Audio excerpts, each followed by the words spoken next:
ሄሉዬ የኔ ጀግና፣ የኔ አንበሳ፣ የኔ አንደኛ፣ የኔ ሁሉ ነገር፣ የኔ የሴት ጀግና፣ የኔ አርአያ ምን ልበላት? ሰላም እንዴት ናችሁ? ውድና የተከበራችሁ የቻናሌ ቤተሰቦች እንዴት ላችሁልኝ? በያላችሁበት ዓለም ዳርቻ ሰላማችሁ ብዝዝት ትርፍርፍ ይበልልኝ እያልኩኝ እንግዲህ ዛሬ ደግሞ ሄሉዬን ይዤ መጥቻለሁ። እና ታዲያ የሄሉ ቤተሰቦች ፕሊዝ ሰብስክራይብ አድርጉ፣ ሼር አድርጉ፣ ላይክ አድርጉ። እስኪ ስወዳችሁ የሄሉ ቤተሰቦች የእውነት ዛሬ ሄሉን የምትወዱ ሄሉን የምታደንቁ የሄሉ ወዳጆች ዛሬ ደስ በሚል ፕሮግራም መጥታለች። እንግዲህ ሰሞኑን ሄሉ የነበረችበትን ታውቃላችሁ። ሄሉዬ አሁን ብቻ አይደለም በፊትም ብዙ ነገሮችን አሳልፋለች። ብዙ ችግሮችን፣ ብዙ ስቃይን፣ ብዙ ፈተናን አሳልፋለች ሄሉ። እውነት ግን ወድቃ የማትቀር ተሰብራ የማትቀር ጀግና። ማንኛውም ሰው ደግሞ የዋህነቷን አውቀው በሷ መሸቀል የሚፈልጉ መነገድ የሚፈልጉ ብዙ ናቸው። የእሷን ስም ለማጠልሸት የእሷን ስም ለማስጠፋት ብዙ የሚለፉ ብዙ ናቸው። እኔ ማንንም አልጠቅስም፣ የማንንም ስም አልጠራሁም። ግን ጠላቶቿ ብዙ ናቸው። በየዋህ ጎኗ እየገቡ የሚጎዷት ብዙ ናቸው። እውነት ለመናገር እውነት ሄሉና እኔ ምንጊዜም ቢሆን ሄሉና ማርኬን በህይወት የምወዳቸው ልጆች ነበሩ። አንድ ላይ ሆነው እከታተላቸው ነበር። በጣም ነው የምወዳቸው፣ በጣም ነው የማከብራቸው። ግን አንዳንድ ልጆች አላችሁ ሄሉን ከሴት አፍ የማይጠበቅ ስድብ ካፋችሁ ግምግም የሚል ስድብ እያወጣችሁ የምትሰድቧት፣ የእሷን ስም የምታጠፉ፣ በተለይ የማርኬ ቤተሰብ ይሆናችሁ የእሷን ስም የምታጠፉ ስነ ስርዓት ይኖራችሁ። እግዚአብሔርን ስነ ስርዓት። እነሱ ሁለቱም ያላግባባቸው ነገር ኑሮ ተለያይተዋል። ተመካክረው የተለያዩት እንደማይሆን አስበውበት በስነ ስርዓት ተነጋግረው እንደተዋደዱ ነው የተለያዩት። ስለዚህ አሁንም ቢሆን ሄሉና ማርኬ ከተለያዩ በኋላ ሁለቱም ደስታን አላገኙም። ግን ሁለቱም ደግሞ ጀግና ናቸው። ከወደቁበት ይነሳሉ። የእውነት በጣም የምወዳችሁ ሁለቱንም ማለት ነው። ግን አሁን ላይ ሄሉን ማርኬን እንዲህ ያደረገችው እሷ ናት። በዛ ወጥቶ በዛ ወርዶ በዛ ገብቶ በዛ ወጥቶ በዛ ላይ ደግሞ ሄሉንም ማርኬን እንደዚህ ያደረገችው እሱ ነች። በተቃራኒ ደግሞ ማርኬን እንደዚህ ያረጋት እሱ ነው። ሄሉን ማርኬ እንደዚህ ያረገ፣ በዛ ወጣ በዛ ወረደ፣ ከዳት፣ አስቀየማት። በቃ የሆነ ሰው ሪሌሽንሺፕ ውስጥ ይገባል፣ አልተሳካም፣ ተለያዩ። ስለዚህ አሁን የእናንተ ተከፋፍሎ መሰዳደብ ምን ይባላል? እኔ ኮሜንት ስር በጣም እየታዘብኩ ነበር። እና ተው እህቶቼ፣ እውነት እንደዚህ መጥፎ ቃል ካፋችሁ አይውጣ። ተው። ነገ የምናፍርበትን ቃል ለምን እንናገራለን? ምንም እንኳን እናንተ ተደብቃችሁ ቢሆንም እንኳን ይህን ስድብ የምትሳደቡትና ተደብቃችሁ ቢሆን እንኳን ቢያንስ የሰውን ልጅ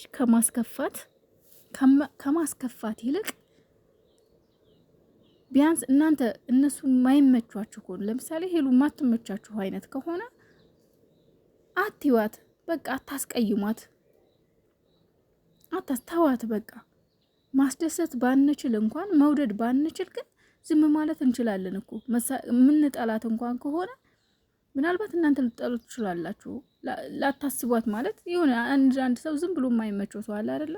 ምናልባት ስራውም ካልተመቻችሁ ዝም ብላችሁ ለፉ። በቃ ካልተመቻችሁ ዲስላይክ አድርጋችሁም ቢሆን እለፉ እንጂ አትሳደቡ። መጥፎ ቃል ካፋችሁ አይውጣ። ማርኬንም እንደዛው አትስደቡት እንዴ። በቃ እነሱ ተለያይተው የየራሳቸውን ህይወት እየኖሩ ነው አይደለ? ስለዚህ በቃ ተዋቸው፣ እለፉ። እኔ ትላንትና ብቻ ምን ጊዜም ቢሆን ቢታረቁ ደስ ይለኛል። ግን ካልሆነ ደግሞ ችግር የለውም። ምክንያቱም እኔ ቤዛንም ስለምወዳት ማርኪን ካለበት ሀዘን ካለበት ለቅሶ ስላወጣችሁ እሷም እንድትከፋ አልፈልግም። እኔ ቤዛን አስለቅሶ ወደ ሄሉ እንዲመለስ አልፈልግም። ግን እናንተ መሳደብ ምን ይባላል? በቃ ተሰዳደቡ፣ ተዋቸው፣ ተፋቷቸው። አንዳንዶቻችሁ ማርኬና ሄሉን አንድ ላይ አታምጭብን ብላችኋል። አላመጣም። ከዚህ በኋላ አንድ ላይ አላደርጋቸውም በፍጹም። እኔ እናንተ እንድትከፉብኝ አልፈልግም። ግን በተቻላችሁ አቅም አትሰዳደቡ። ማርኬንም አትስደቡ፣ ሄሉንም አትስደቧት። ጥሩ ስላልሆነ ማለት ነው። እና ሄሉዬ በርቺ፣ ጀግናዬ።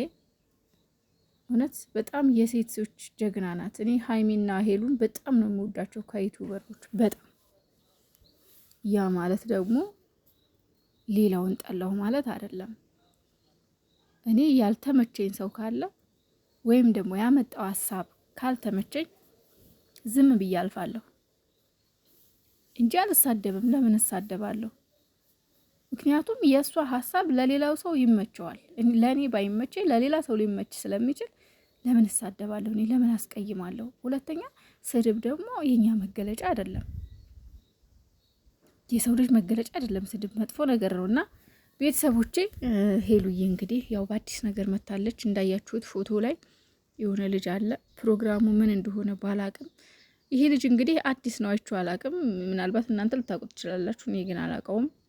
እንግዲህ በአዲስ ነገር ኃይሏን አጠንክራ መታለች። ዩቲዩብ አልሰራም፣ ዩቲዩብ ልሸጠው ነው ምናምን ምናምን እያለች ነበረ።